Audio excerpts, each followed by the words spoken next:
ధ్యాన శాకాహార అమెరికా. పత్రిజీ సందేశం అరచేతిలో వైకుంఠం అంటూ పత్రిజీ వారికి శరీరం, మనస్సు, ఆత్మల యొక్క ప్రాముఖ్యతను వారికి వివరిస్తూ 5 వ్రేళ్ల ఆనందమయ సూత్రాన్ని బోధించారు. చిటికెన వ్రేలు శరీరం ఉంగరపు వ్రేలు, మనస్సు మధ్య వ్రేలు, బుద్ధి చూపుడు వ్రేలు, జీవాత్మ బొటన వ్రేలు. సర్వాత్మ మనస్సు శరీరానికి తల్లిలాంటిది.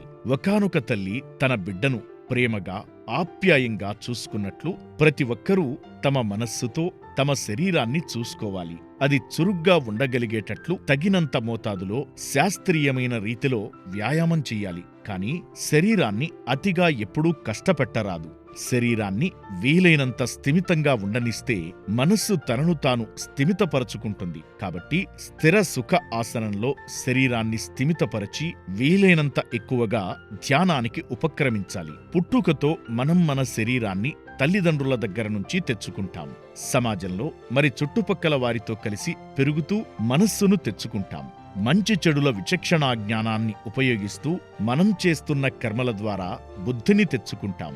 వీటన్నింటినీ ఒక సాక్షిలా గమనిస్తూ మన ఆత్మను గుర్తిస్తాం. వీటన్నింటికీ ఆధారమైన సర్వాత్మను నిరంతర ధ్యాన సాధన ద్వారా దర్శించుకుంటాం. బ్రహ్మర్షి పత్రిజీ.